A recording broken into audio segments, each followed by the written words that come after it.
Welcome dear students. In this video I am going to explain you the rest of the chapter The Summer of the Beautiful White Horse by William Saroyan.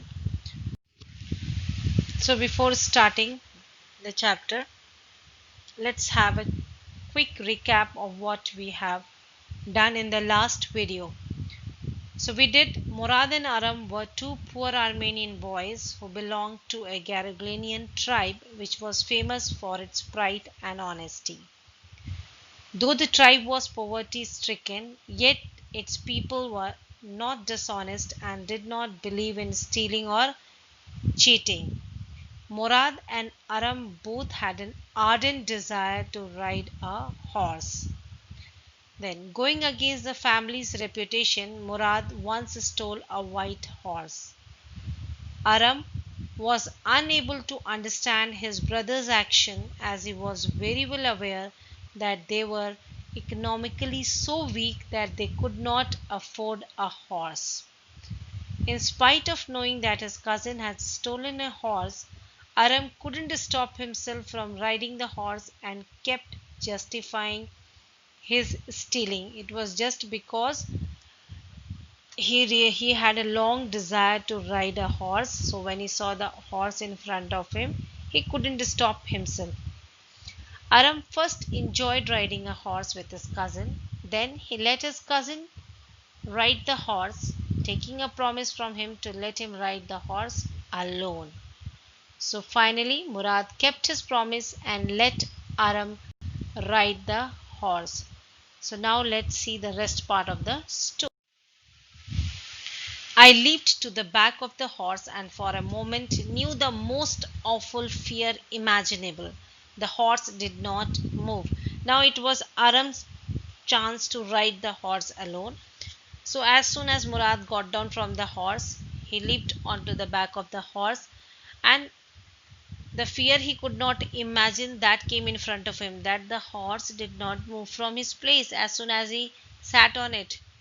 So, kick into his muscles, my cousin Murad said. Murad instructed him to kick the horse into his muscles, then only he will move. Secondly, he was really in a hurry because he did not want that everybody should get up and know about the horse. So before that, he wants to hide the horse. I kicked into the muscles of the horse. Once again, it reared and snorted. As instructed by his cousin, he kicked into the muscles of the horse, and as soon as he did so, the horse once again reared and snorted. Then it began to run. So it started running, and Aram was not able to know what to do with the horse. Instead of running across the field to the irrigation ditch, the horse ran down the road to the vineyard.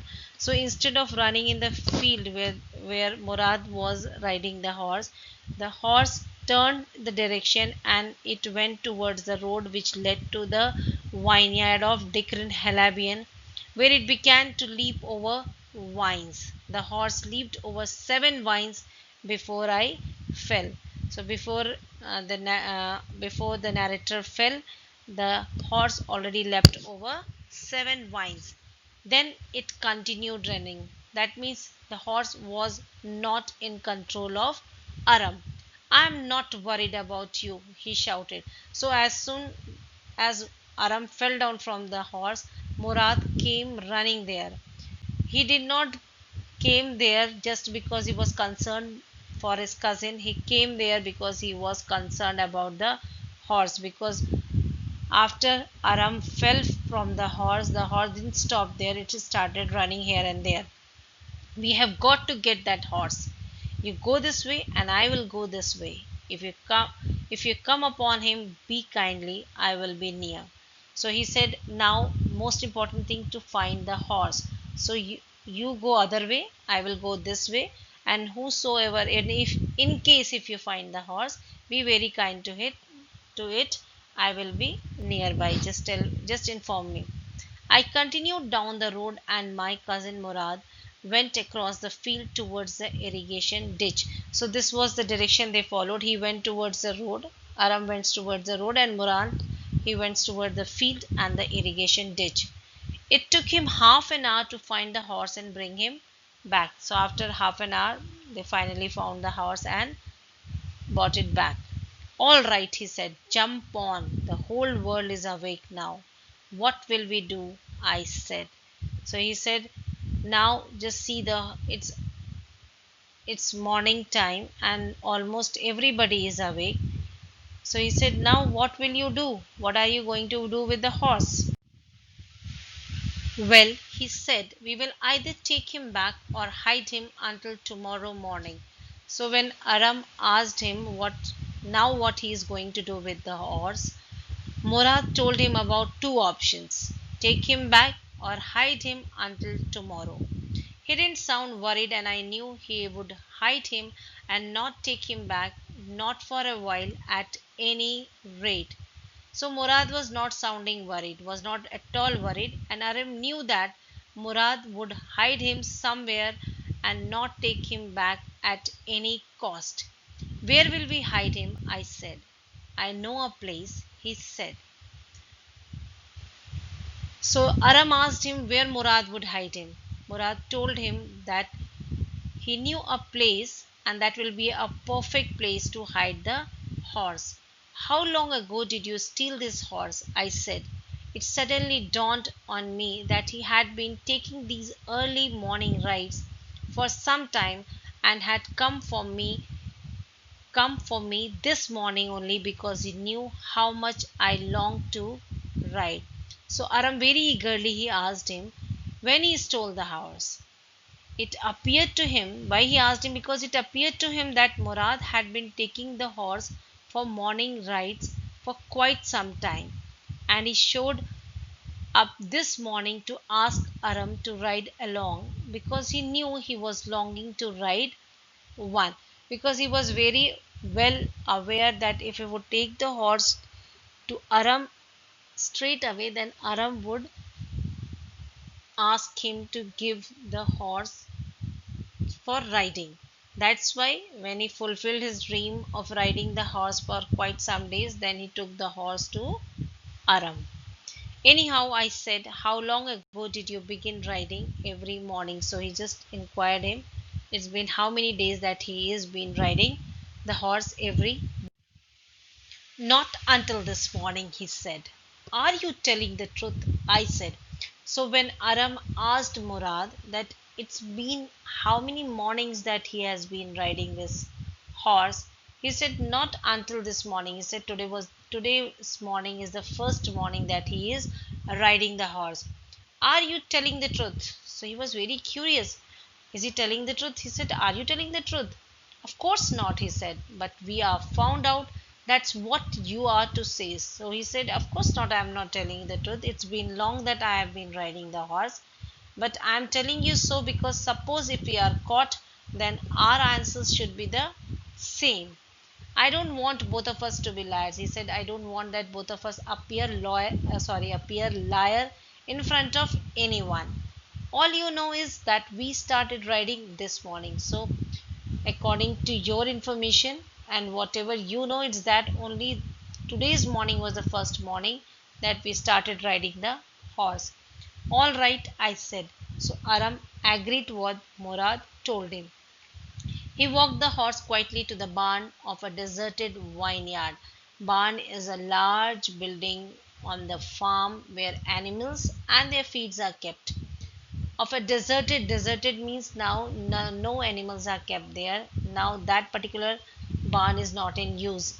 Vineyard, which at one time had been the pride of a farmer named Fedvigian. So that particular barn once belonged to a farmer whose name was Fedvigian. Now no more he uses this barn. There were some oats and dry alfalfa in the barn. So only some oats and alfalfa is a kind of flour. So it is now these two things are kept in the barn. We began walking home. It wasn't easy, he said, to get the horse to behave so nicely. At first it wanted to run wild, but as I have told you, I have a way with a horse. I can get it want to do anything I want it to do. Horses understands me. So while walking back home, Murad told him that horse is not the way he is now. When I stole him and brought him, it wanted to go wild, running wild. But it is Murad only who has trained the horse that now the horse listens to everything what Murad says. So to this, Aram really wanted to know. Very curious he was to know that how he is able to train the horse. So he said, I told you that I have a way. I have a way means I know how to tackle with the horse. That's why I am able to do it. He said, I too want what kind of understanding you have with the horse. See, this particular thing shows that Murad was very good with the animals. I have an understanding with the horse, he said. Yes, but what sort of of an understanding? I said. So he said, I have understanding with the horse, or maybe you can say with the animal. So he just Aram was just wanted to know what kind of understanding he has with the animals. A simple and an honest one, he said. So he said, no, nothing, no trick, nothing like that. Whatever I does is a very simple and an honest way. Well, I said, I wish I knew how to reach an understanding like that with a horse. So Aram also wished that he too can have such kind of understanding with the horse, so the things will become quite easy for him. You are still a small boy, he said. When you get to be 13, you will know how to do it. That means now it is very clear from here that Aram is of 9 years old. It is already given, and his cousin Murad is of 13 years old. So he said, when you will reach my age, then you will able to do so. I went home and ate a hearty breakfast. That afternoon, my uncle Khosrow came to our house for coffee and cigarettes. He sat in the parlor. Parlor here means a sitting place in the house, sipping and smoking and remembering the old country. So now they have shifted to a new place. So he was remembering his old country. Then another visitor arrived, a farmer named John Byro, an Assyrian. Assyrian is now a northern Iraq and southern Turkey. Earlier it was northern Mesopotamia. Who out of loneliness, that means he was alone. No other Assyrian used to live here in Armenia. So out of loneliness, he has started speaking Armenian. My mother brought the lonely visitor coffee and tobacco, and he rolled a cigarette and sipped and smoked. And then at last, sighing sadly, he said, my white horse, which was stolen last month, is still gone. I cannot understand it. So while having the tobacco and the coffee, he told uncle that he has lost his horse 1 month ago, and still he has not got his horse, and he is unable to understand where his horse has gone. My uncle Khosrow became very irritated and shouted, it's no harm. What is the loss of a horse? Haven't we all lost the homeland? What is this crying over a horse? That may be all right for you, a city dweller, to say, John Byro said. But what of my Surrey? What good is a Surrey without a horse? So, as you all as you all are very familiar with the character of Uncle Khosrow, he was a very irritated person and he always used to say the same sentence, no harm. So he said, it's no harm if you have lost the horse. So what is the loss? What is the big deal if you have lost the horse? We have lost our homeland. He said, we have lost our homeland and we are not crying over the things, and you are just crying over the horse. That may be all right for you, a city dweller. City dweller means a person who is living in a city, to say that, because he was a farmer, he was he was living in a rural area. So he said, it is easy for you because you are a city man living in a city. But now you tell me, but what of my Surrey? Surrey is a four-wheel light carriage which is drawn by a horse. So he said, what about my Surrey? If my horse is not there, then my carriage is of no use. Who will drive it? Pay no attention to it, my uncle Khosrow roared. So he said his pet words, pay no attention to it. He roared means he shouted. I walked 10 miles to get here, John Barrow said.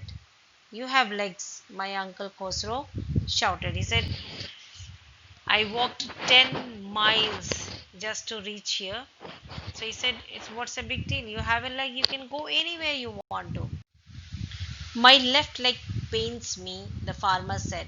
Pay no attention to it, my uncle Khosrow wrote. That horse cost me $60, the farmer said.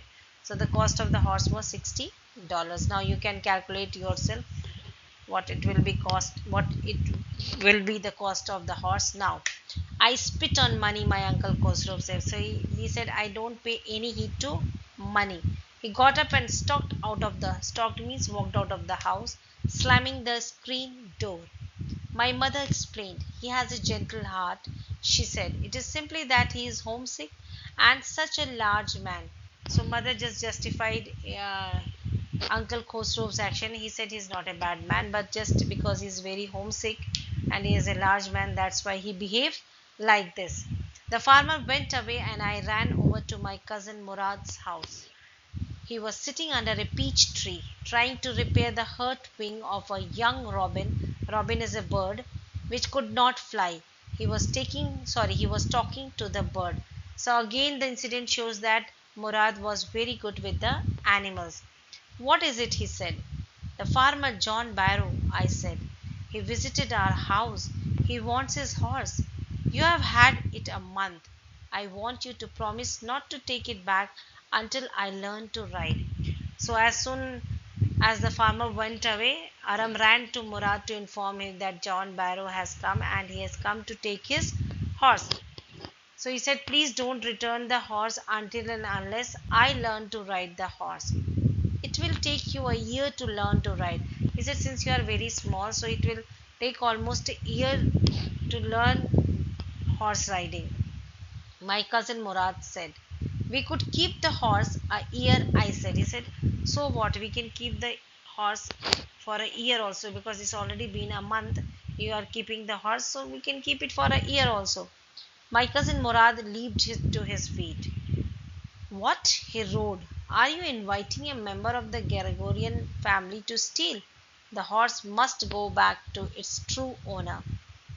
When? I said. So as soon as he heard that Aram is asking to keep the horse for a year, he just jumped onto his feet and he said, what are you talking about?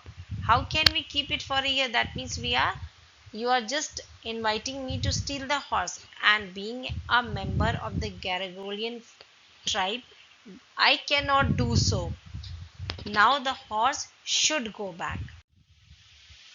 In 6 months at the latest. That means when Aram asked Murad that in how long he can keep the horse with him, said not more than 6 months. He cannot keep the horse after that.